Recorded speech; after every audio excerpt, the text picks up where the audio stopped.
Alô, pessoal! Alô? O aquarismo moderno se baseia no tratamento da água através de bactérias que habitam diversos tipos de substrato, além de contar com a ajuda de escumadores, filtros de alga, reatores de bactérias, dentre outros métodos. Entender o uso dessas técnicas é fundamental para o sucesso, mas hoje o assunto vai ser um pouco mais básico. Vamos começar falando de uma palavra que com certeza você já viu se leu alguma coisa sobre aquário marinho. Um conceito muito comum em aquarismo marinho é o uso do SUMP. O SUMP é uma unidade onde a gente pode colocar todos os equipamentos essenciais para o bom funcionamento do aquário. Ah, mas dá pra ter um aquário marinho sem SUMP? Até dá, mas a gente não aconselha muito, principalmente por uma questão estética na hora de se fazer uso de equipamentos. Mas onde fica o SUMP então? O SUMP pode ser usado junto do aquário, na lateral ou parte traseira, ou remotamente, separado do aquário. O mais comum é embaixo do aquário, geralmente dentro do móvel. Opa! Falando sobre SUMPs que ficam juntos ao aquário, você vai ver por aí alguns aquários chamados de plug and play, que seria algo como ligar e já sair usando. Geralmente esses aquários têm SUMP na parte de trás, só que esses aquários não são tão plug and play assim, porque a maioria deles não vem com um sistema de reposição de água doce e nem com controle de temperatura. Então muitas vezes você vai precisar fazer algumas adaptações para automatizar esse tipo de função. Outro inconveniente de aquários com esse tipo de SUMP é a manutenção e limpeza, que vai acabar sendo um pouco mais difícil por causa do espaço limitado, bem como a instalação de alguns equipamentos que podem ocupar um espaço maior. Daí você já deve imaginar por que a opção por um SUMP remoto é a mais escolhida e indicada. Como falamos há pouco, os SUMPs remotos são colocados geralmente dentro do rack do aquário. A grande vantagem de usá-lo dessa forma é um maior espaço para poder acomodar todos os equipamentos, além da facilidade de manutenção e limpeza. Então sempre que possível, opte por essa forma.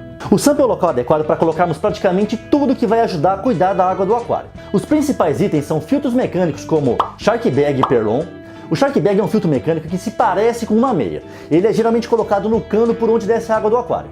O Perlon é uma manta acrílica que você coloca em algum local de passagem de água. No SUMP também colocamos aquecedores, skimmer, mídias biológicas, que são superfície para colonização bacteriana, como ciporac, cerâmica, entre outros, mídias de ação química, como carvão ativado, removedores de fosfato, por exemplo, caixa repositora de água evaporada e a bomba de recalque.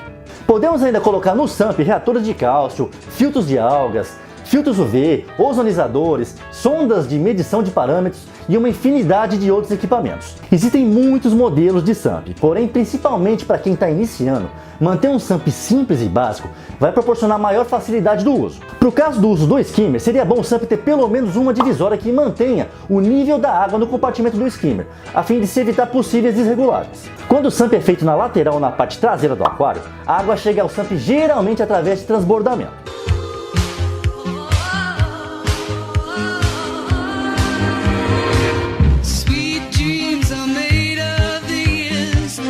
Mas quando o SUMP é remoto, a água deve ser levada até ele. Embora também signifique transbordamento, a gente geralmente chama isso de overflow. Ah, mas não é só colocar um cano ligando o aquário ao SUMP?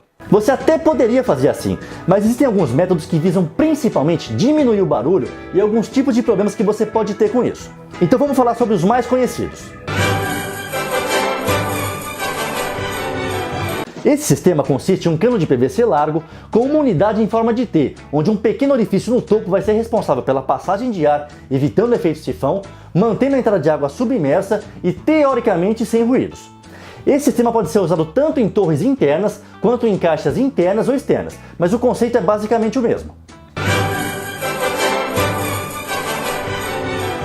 Esse sistema usa dois canos, um é o dreno e o outro vai funcionar como um ladrão. O dreno vai ter um registro onde a restrição da passagem de água controla a quantidade de água na descida e também evita a passagem de ar, diminuindo o barulho.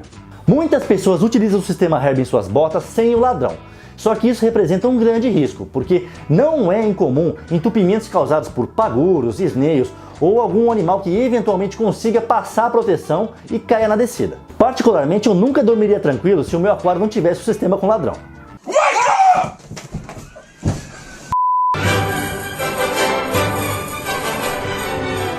Esse método pode ser empregado quando for necessário drenar uma maior quantidade de água.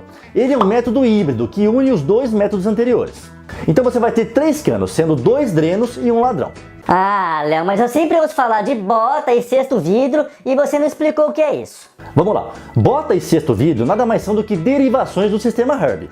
Para você ter uma ideia do que é, dá uma olhadinha nessas imagens. Aqui, como você pode perceber, a água cai dentro da bota e através de um cano na parte de baixo segue em direção ao sump.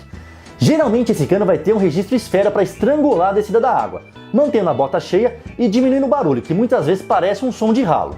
Ou seja, é praticamente um Herbie, inclusive no esquema do ladrão.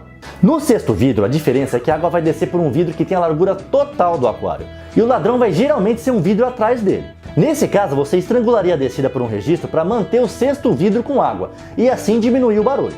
Dá uma olhadinha nesse exemplo que eu fiz em um dos meus aquários.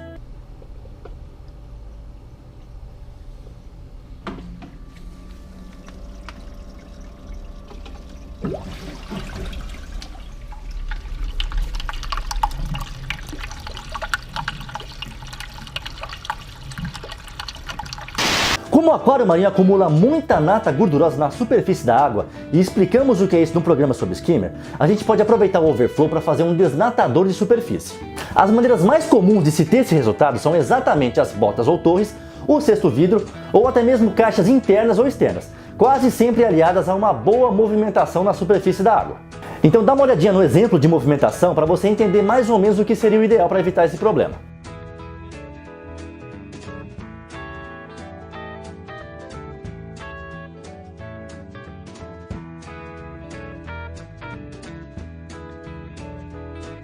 Agora vamos falar sobre o retorno da água. O retorno da água para um aquário pode ser feito por uma bomba submersa ou emersa. Essas bombas você vai ver por aí sendo chamadas de retorno ou recalque. Beijo no ombro pro recalque passa longe. Recalque, hidraulicamente falando e de maneira bem simples, significa levar a água para um ponto mais alto. É importante escolher uma bomba de qualidade que possa fornecer a potência necessária, que não superaqueça a água e o mais importante, que se mantenha funcionando continuamente, sem eventuais travamentos ou quebras constantes. E é isso, pessoal. Esperamos que esse programa tenha esclarecido alguns termos que utilizamos rotineiramente, como sump, overflow, recalque, mas que são totalmente desconhecidos ao iniciante. Eu não entendi o que ele falou. No próximo programa dessa série, a gente vai dar início à montagem de um aquário simples, de forma detalhada, que pode servir de guia para quem ainda não tem nenhum ou muito pouco contato com o hobby. Um grande abraço e até lá!